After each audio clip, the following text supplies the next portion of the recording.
Can we ever know what makes a genius? The artist we're celebrating today had so many defining experiences. A rural childhood. He was one of 7 siblings. A migrant story. He walked from Bucharest to Paris. Not to mention numerous fantastic famous friends and passionate lovers.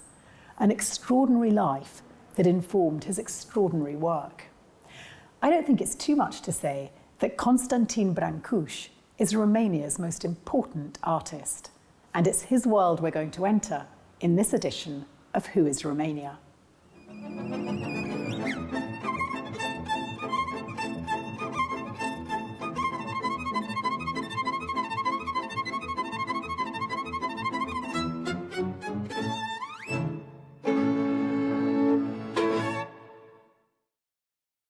Often referred to as the father of modern sculpture, Brâncuși worked with so many different materials and he transformed them into pioneering artworks that still speak to us today all over the world. His art is held in collections in the Guggenheim, New York, Brâncuși's studio in Centre Pompidou in Paris, and here in London at the Tate Modern.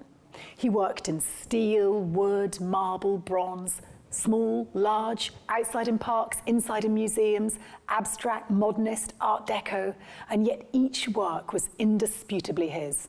No one but Constantin Brâncuși could have worked such wonders. Where did it all begin?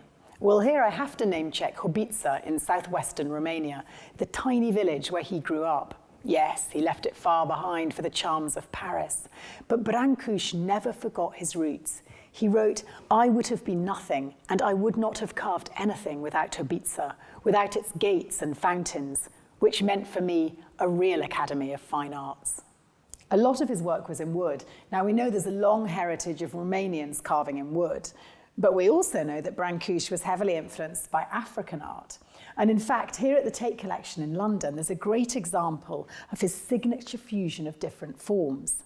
The sculpture is one of several called Fish, which is renowned for its bronze simplicity, a streamlined shape that makes you focus on the speed and flash of fish. But when I look at it, I see the almost incongruous oak base. Now, is that Romanian-inspired, African, or simply Brâncuși at his best? A village boy born in 1876, his exposure to global influences required endeavour, and not just of the artistic sort.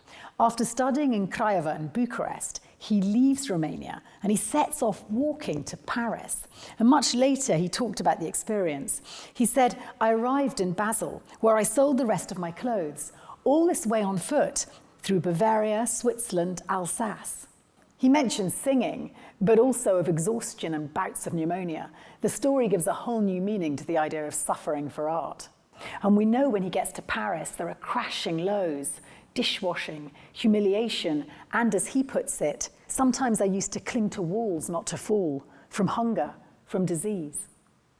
But there were highs too, studying in the École des Beaux-Arts in Paris, renowned artist friends Matisse, Eric Satie, Modigliani, being a student in Philip Mercier's workshop, delivering almost a sculpture a day. But he didn't stay long. As he put it, I had to find my own way. He also turned down Rodin's assistance, saying, "Nothing grows in the shade of large trees." He'd come too far to compromise his art, and perhaps by then he already knew in pre-war Paris that he had what it takes to become truly great. Of course, there were plenty of heady lovers.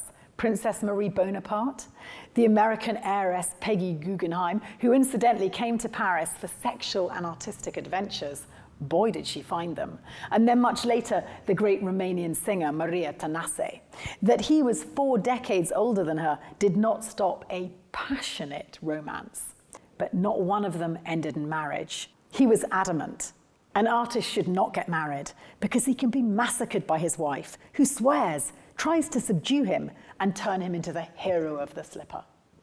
His women, like his art, were varied and splendid. In fact, you can see his love of the female form and features in so much of his work. Here in London at the Tate Collection, there's an exquisite bronze Danaid. It was inspired by a meeting with a Hungarian student. He captures her beautiful lines, her strong brows, big eyes, round face. She loved it. And at the Met in New York, his Sleeping Muse is sublime and so simple. But if it's size you like, then Brâncuși delivered on that front too. Okay, so he lived most of his life in France, but he always considered Romania his home, and he gifted Târgu Jiu arguably the greatest trio of outdoor sculptures. The centerpiece is the coloana infinitului, the endless column.